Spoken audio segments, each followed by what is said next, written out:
Hi, this is Mike from Mike's Unboxing Reviews and How To, and on today's video we'll be taking a look at this absolute monster of a case from Thermaltake. This is their new CTE 750 TG. It's massive. Keep watching to find out more.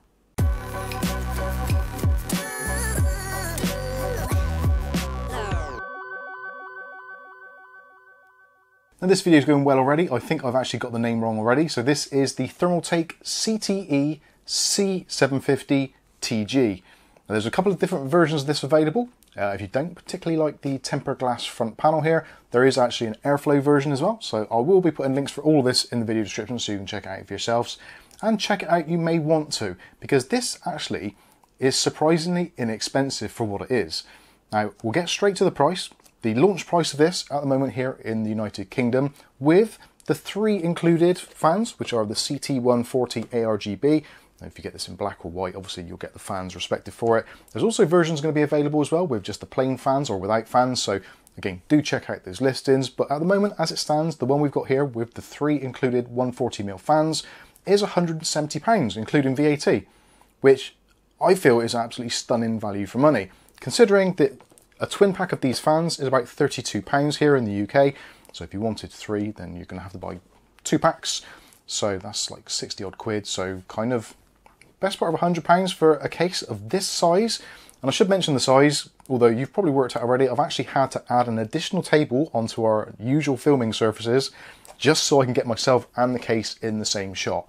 This thing's huge. This is a full tower case. It's absolutely massive. You'll be seeing the dimensions on the screen, hopefully down here somewhere, wherever I can fit them on the screen, because this thing takes up an awful lot of room. So obviously it isn't going to be for everybody. Now my primary thing is, for me, it's a bit too big. But don't worry, if you're looking at this thinking, actually this is very, very cool, I really like the look of it, but yeah, you're right Mike, it is a little bit on the big side. Don't worry, because coming up soon there will be actually smaller versions of it available on the market. So this is the kind of eatx version. There will be a slightly smaller version, and no doubt there will be micro ATX versions to follow as well, with corresponding prices hopefully. So that's the intro out of the way. Let's get down to what this is actually all about. What we're going to do in this video, talk about the case itself, go through a bit of a discussion, see how it works, etc. We'll do a teardown so you can see how many things you can physically fit in here. We won't be doing a full build in this or any thermal testing, because a case like this, realistically, even without fans, there's so much bulk of air inside it, it's going to keep pretty much anything relatively cool anyway.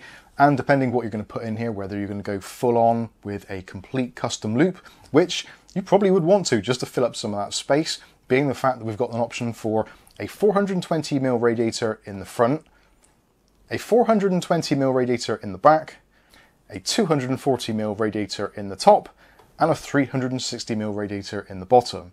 So potentially you can have an absolute ton of fun with this if custom water cooling is your thing. Alternatively, if you're more into air cooling, you can put an absolute whole bunch of fans in here and go absolutely nuts. And actually I did miss out, there is actually a side panel as well, which you're probably going to be seeing for some B-roll, where you can put yet another radiator. So yeah, there's going to be an absolute ton of options for this thing going forward. Something else as well, which is slightly unusual, which I'll admit I'm not a great fan of, but I can see where it actually works, is the fact that the motherboard is in the inverted style. So traditionally you'll have your motherboard with the CPU at the top, graphics card underneath, PCI Express slots, etc. in the normal kind of vertical format. Whereas with this, they've taken things and they've twisted the whole thing around to carry on with their CTE, or Centralized Thermal Efficiency. So you've got basically the motherboard rotated round, you've got cold air blowing into the graphics card, you've got cold air blowing into the CPU area, and you've got cold air blowing into the chassis itself, and potentially from the bottom as well. So yeah, it's basically just ramming air from all angles in towards the central area where your graphics card, CPU and motherboard are going to be housed. Let's take a look at what we actually get included. Now I've already mentioned you get 3 of these fans included, at least with this specific model. Again, if you want a different version without fans or whatever, then you can choose the version that suits you. But this one comes with 3 of these CT140 ARGB fans, which are basically Thermaltake's new take on what is your kind of inverted commas, the stock case fan. And they're far from stock, they move an absolute ton of air. And for those of you that watch the channel regularly, you'll know that I've got the Series 500 behind me, which actually uses these and does a fantastic job. So the fans themselves are absolutely great, so those are included. Also with those, you get some additional extension address RGB wires as well. So you can wire those up to wherever you want to on your motherboard or some kind of controller. I'm guessing you're going to probably want a controller because there's going to be potentially a lot of fans in here, so a controller is a good idea. You also get some spare clips for where the panels actually clip in together. That's a nice little touch. And also you get some rubberized grommets for mounting any of the hard disk drives in here, should you wish to, which we'll take a look at later to see how that all works. You get a whole bunch of cable ties, screws, mounting equipment, etc., as you'd expect. Something else you don't normally get with the case is an additional PCI Express vertical mounting adapter.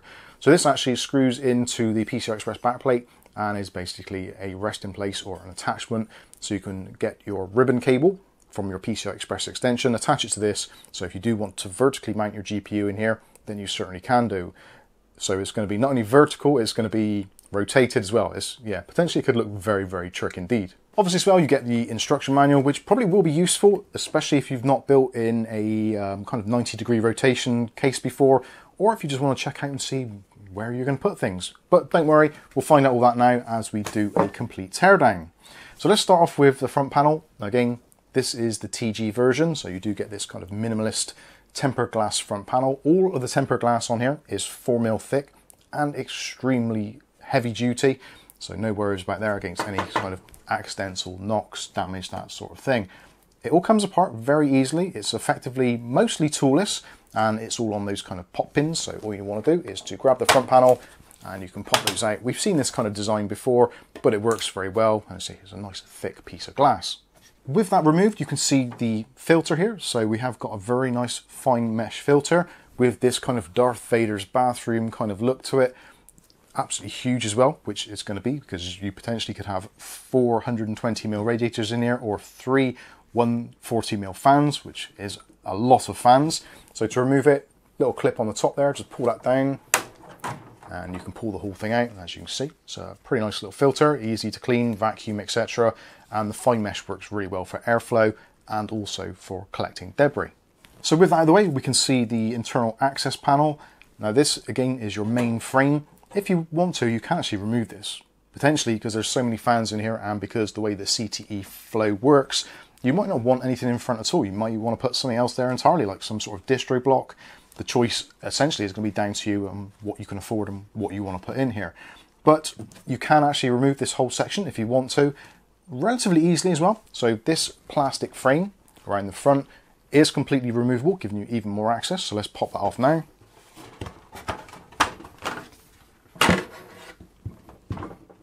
Try not to wobble it too much. So you see plastic frame there, pretty durable, decent, hard, heavy plastic. So yeah, none of that cheap stuff in here.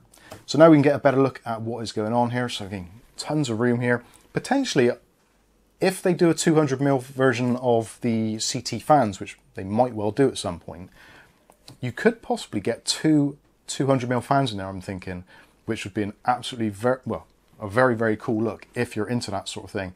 If you want to work on this and put in other fans or mount radiators on here, etc., extremely easy to do. There's 4 screws, one there, one there, one there, one there, and then you can undo those and basically pull the whole thing out.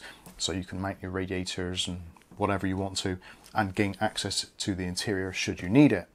Next up, we'll take a look at the side section. So again, following on in a very typical tradition, so no screws or anything required. This is just removed by pulling a tab at the side there, which I actually can't reach at the moment. So you pull the tab out, the glass is actually supported in a rail on the bottom, and then you can just pull. Nearly lost it. There you go, you can pull it out and there is a metal frame all the way around the outside as well, and it's actually really, really heavy.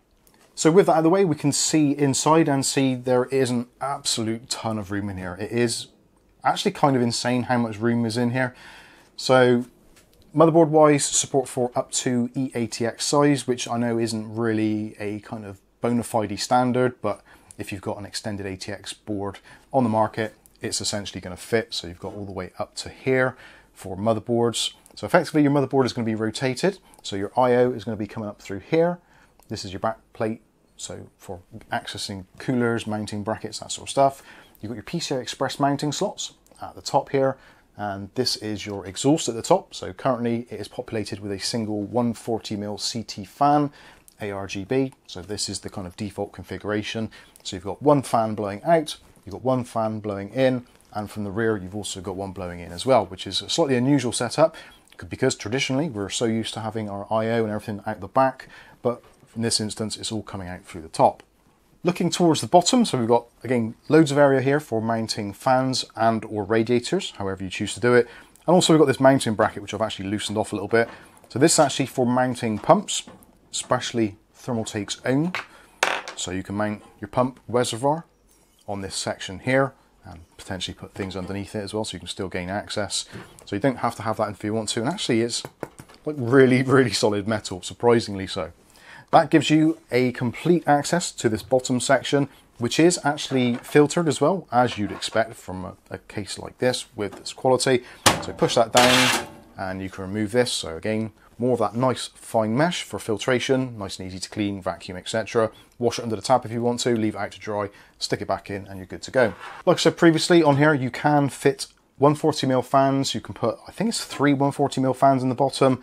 I'll put the specs up on the screen just in case I'm wrong with this, but 360mm radiator on the bottom, not a 420 on here, unfortunately, because obviously the restrictions on the actual depth there. Or if you want to, you could possibly mount hard drives on here, whatever you want to do.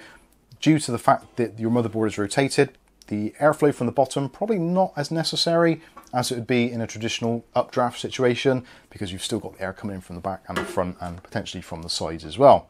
Being that the motherboard is going to be rotated, so the motherboard is going to end somewhere down here. So you've got these pass-throughs here for putting through your cables for front panel audio or for plugging in power, because your power connector is going to be somewhere down here now rather than being on the side. So you've got almost full-length rubber grommets there. And if you want to, for fans and radiators at the bottom, you've got another full-length one at the bottom for passing through your ARGB or PWM cables, or if you're using Thermaltake's new SWA fans, you may be going to put through just your single magnetic connector. Again, it's going to be down to the individual. So if you want to gain access to this side section, again on here you can put a whole bunch of fans if you want to, or another radiator is recessed, and again there is rubber grommets on the side, so to keep your cable management all in order. This is the actual frame from the front, which is basically exactly the same as the one which is in the rear as well, so you can get a better idea there of what you can actually do. So there's a single 140mm fan, which actually looks kind of dwarfed on there, so you can put 3 of those on there if you want to, 360 rads, 420 rads, etc. Maybe some sort of crazy push-pull configuration. It's going to be basically up to you. So this gives you access to this side section, so you can see where you can mount things on there. And obviously you've got a pass through there as well, so that's going to blow air or pull air in, whichever you want to do. There is a filter there, so regardless of which direction you have the airflow. And again, that's going to be a great thing if you are considering using Thermaltake SWA fans. You can swap over the blades, so if you decide that you're going to put intake there, it's going to look great. If you decide, actually, I prefer the airflow with it being exhaust, flip your blades around, job done. It still looks absolutely great and very easy to do in this configuration. So with this tilted down, hopefully you can see what the flexibility is like, and obviously the I/O section and your PCI Express mounting plates, etc. And also the top section, or 2 120mm fans, 1 140mm fan. Yeah, you get the general idea, but that is your kind of primary exhaust situation, or at least if the rest of the fans are going to be intake, it will be. So yeah, it's going to blow air out of the top there. And you can see the cable management options, etc. So taking a look at the bottom before we look at the rear. That sounds weird. See, hexagonal mesh there. Again, the filter just slots in there, so yeah, no worries there. Nice and easy to access and clean, etc. And this gives you some idea of the depth, because this is essentially a dual chamber setup. So this section here, the top section, which is visible, is your kind of your show section. This bit here, hidden behind, which we'll see in a minute when we take the back off, is the power supply and kind of wiring area. So if you want to, because you've got enough room there, cable management you basically forget about, just throw it all in there. There's going to be an absolute ton of room, but this is going to leave the front section nice and tidy. You've also got some big rubber feet on there, and the whole section is raised up off the desk by about 1.5 to 2 inches. So this is where things get a little bit weird for me. I'm not entirely sure if I'm sold on the idea of this, but I can see how it could work in smaller homes, or if you've got a smaller desk. I think this is probably not going to be great because it may be kind of up towards a wall situation. So just make sure you've got a little bit of area behind your PC to allow for either sufficient exhaust or intake. This is actually a very cool design as well. So the little cutout at the top here, so you just grab this panel, very much like the front one, and just pull it off. Again, it's on those pogo pins, and we've got more filtration. Again, removable mesh filtration, which if you want to go for optimum airflow, you could just remove these entirely if you want to. I guess the choice is going to be down to you and basically what your environment is like in terms of dust. So this, again, this is the rear. It's really hard to wrap your head around because traditionally here you'd see your PCI Express blanking plates, your power supply is in a kind of relatively normal position, so that's not too bad. But normally here, this is where you're going to be plugging in your keyboard and mouse. So you're probably thinking, well, how the hell do I plug in my keyboard and mouse?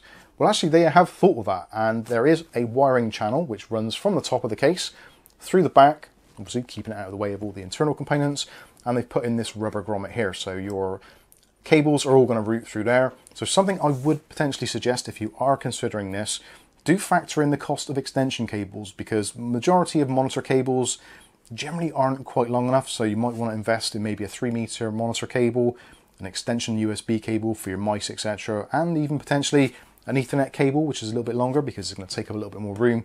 Those are very minimal things, but something you potentially should consider before making a purchase, so that when you get home, try and plug everything in, you don't realise you're a little bit short.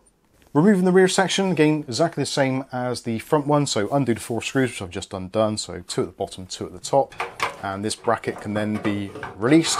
Currently the wire in there is preventing it because the, actually, I can disconnect those, can I? No, I'm not going to bother. That's in behind there, so I'm not going to disconnect that, but again, you get the general idea, so you can attach more fans, radiators, etc., and yeah, basically go nuts. So now let's take a look at the back. So again, same thing, little tab at the top there, and you can already see there is the ventilation here. So this is where your 360 or your fan's going to be from that front section on the side, which actually you don't have to use for filtration, which we'll show you now. And also there's a direct air intake there for your power supply, which is going to be just behind here. So let's move this panel. Again, on the pop pins and supported at the bottom. And again, you've got the same deal. So you've got these magnetic filters with the mesh, etc., to keep things nice and clean. So now we can take a better look inside. So this is the kind of the business area where we're going to be doing all your wiring, cable management, etc. And actually they thought a lot of it through already. So there are cable straps in pretty convenient positions already, and the kind of front I/O is wired through already, ready to go into here for your motherboard. Of which, connectivity wise, so you've got 2 USB 3.0s, Type A's. You've also got a Type C connection. There's some fan pass-throughs there as well, and you've got your front I/O such as your HD audio and all that kind of stuff, so you can plug those in. Those are all there, and actually nice long cables as well for routing it around. And also you're going to be using that as a channel, so when your motherboard is installed, you can have your kind of front I/O coming through there, etc., and in through that top, and then it comes out through this back section. So again, absolute ton of room for hard drives. So if you want to set this up as some kind of crazy server, then it's going to be really easy to do, because you've got the option to mount a 3.5-inch drive on this removable plate, or 2 2.5-inch drives. This section here, normally, when you get it out of the box, lives here, and is basically a blanking plate for there. But if you want to use it for storing drives, you can do. So again, it's on a thumb screw, and you can put 3.5 drives on here, or basically go crazy with 2.5-inch drives. And actually they put it on the back there, it tells you like A and B, so the mounting positions for various drives. So yeah, you can put an absolute ton of drives on here, and potentially if you wanted to, you could probably double side it as well. So have some drives on one side, some drives on the other. So yeah, you could basically put at least 4 3.5-inch drives in here, potentially more. And that's a lot of drives. Anyway, with that out of the way, you can get a clearer look at what is going on here. So again, more cable management straps going on down here for keeping things nice and tidy and keeping them in place. When it comes to your power supply, they say a power supply of up to 220 mil. Or is it 200? I'm not sure. I'll put it on the screen. But basically, I cannot see why there's any reason why there is a limitation, because effectively you could basically put whatever you want. I suppose the only thing is you're going to maybe, if you've got a particularly long power supply, then some of these channels might be a little bit covered, but they are actually recessed a little bit from the power supply, so potentially not such a big deal, depending on the size of the cables you're actually trying to get through there. Of course, you can always, if you can't get them through this section, you can just put them through this section, or the ones above. So plenty of options there, and actually loads of punch outs as well for putting cable ties, for keeping things in place.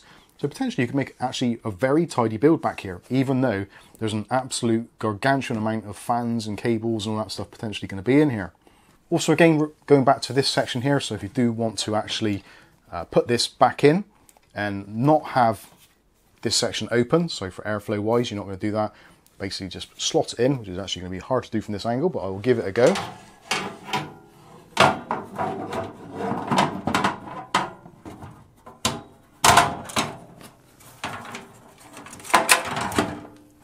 kind of trapped a cable in there somewhere. Oh, there it is, it's just fallen off. But you get the general idea. So that can go in. There's a thumb screw at the top, and that holds that in place and blanks all that off. You've probably seen that from some B-roll I did before I moved it. So, yes. There's an absolute ton of things you can remove from this. And strangely, even though we've still removed a load of stuff, it's still very, very heavy. So let's take a look at the last section, which is going to be the top section. So I suppose we should first of all check on the I/O. Now, they've done a good thing here, because obviously your traditional I/O is going to be covered in here somewhere, or under here. So they've made it easy, so you don't have to keep on kind of fiddling around inside the PC to connect up your USB devices. So that's why they've put 4 USB 3.0 Type A's. You've also got a Type C connection as well. Then you've got your headset and mic jacks. And there's a big power button there. You've also got power LED. And also there is a reset button right at the very back, which is probably the best place for it, so you don't accidentally press it. And it's actually quite difficult to press. It is recessed. So that is the I/O. Again, with the top section, same as before, toolless. So just pop this section out. It is on the pogo pins. And you can see there is that section there.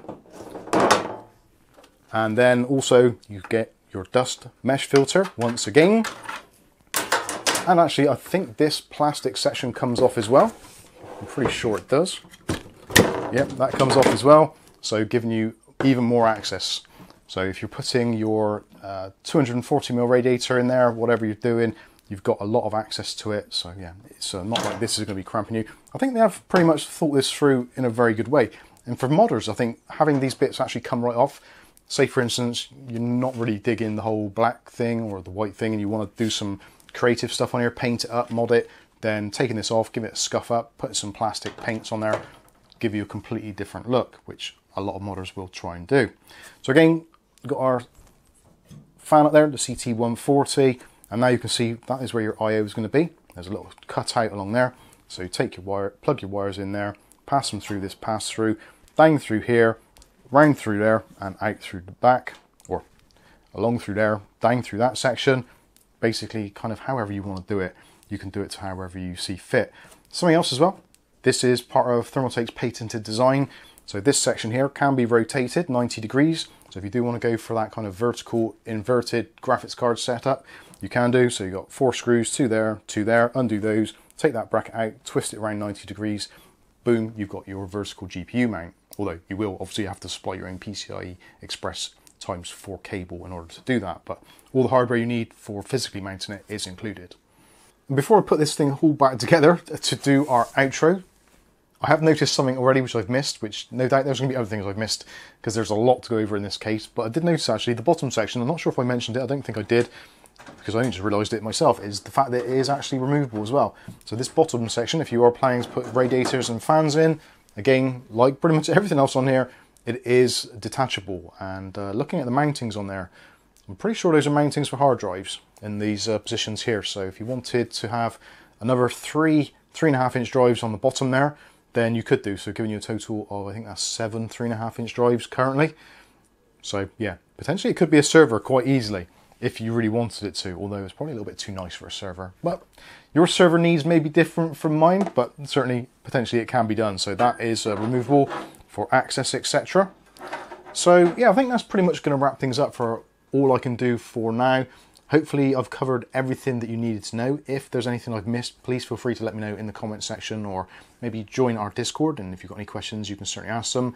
And if there's something that which I'm not sure of, then I'll pass it on directly to Thermaltake UK. Very good guys over there, so they will get an answer back as soon as possible. So if you've got any questions or comments about this, in terms of what can physically fit, where it can fit, etc., then we'll be more than happy to try and answer those questions for you. So in summary, what do I think about this case? Now, I love it and I hate it in relatively equal measures. Now, the reason that I hate it is because it's just so bloody big. It's huge. It's an absolute monster. And along with a large case, normally comes a large expense to actually try and fill it up, which is why I'm actually looking forward to the smaller versions of this when they do arrive on the shelves here. That would be excellent. Certainly be interested in those. Other things I wouldn't say hate, but I'm not entirely keen on. This whole CTE thing, the centralized airflow thing, I'm not entirely convinced that it's something which is necessary or even needed, or even if it works that well. They've done their own testing and it does appear to, so I'll take them at face value, saying that it will keep your components extremely cool. And realistically, if you've got a whole bunch of fans blowing cold air directly at everything, then it should work well. Although, in some instances, more of a pass-through or like a chimney effect sometimes can work better depending on the components and your setup. So yeah, I'm not entirely convinced on that. Something I'm definitely not convinced on is the 90-degree rotation. Having motherboards twist around 90 degrees, I've never been a big fan of. So when this actually came out, I'm kind of like, I'm not very keen. So it'd be great if they do a similar version of this with a traditional style setup, but then that is basically the Series 500, so kind of a bit pointless doing that. So let's talk about the things I actually like. Now, obviously I like the fact that you can fit basically anything in here. So coolers, I should have mentioned actually, CPU coolers up to 190mm, graphics cards 370 if there's a radiator installed, 420 if there isn't. Power supplies up to 200mm is what I stated, but I think you can probably go for larger. In terms of fans, again, multiple configurations. I would suggest strongly checking out Thermaltake's webpage, or actually I'll put some B-roll on of the actual description on the box so you can take a look at it on there and see what works for you. It's very unique, very unusual, and I like new and unusual. And when they do new and unusual at a spectacularly good price, then my ears prick up, obviously. Although, saying that, for me personally, is a little bit on the big side. But I think for £170, you get an absolute ton of features here, which I don't think there's another case on the market with the same features or level of ingenuity and flexibility, along with those three excellent fans, the CT140 ARGB. Cannot state enough how good they are for what is effectively kind of stock fans, which they're far, far from stock. I really like them, and in fact I've actually gone back to them in my Series 500, so yeah, that's how good they actually are. So anyway, let me know what you think about this one in the comments section below. I've got pretty mixed feelings on it. I'm sure you guys will too. So please do let us know in the comment section what you think about it. And again, if you want to find out more about the case and links to purchase one, there will be some in the video description. I think that's going to wrap things up. I've been Mike. This is Mike's Unboxing Reviews and How To. And hopefully we'll catch you in the very next video. Thanks for watching.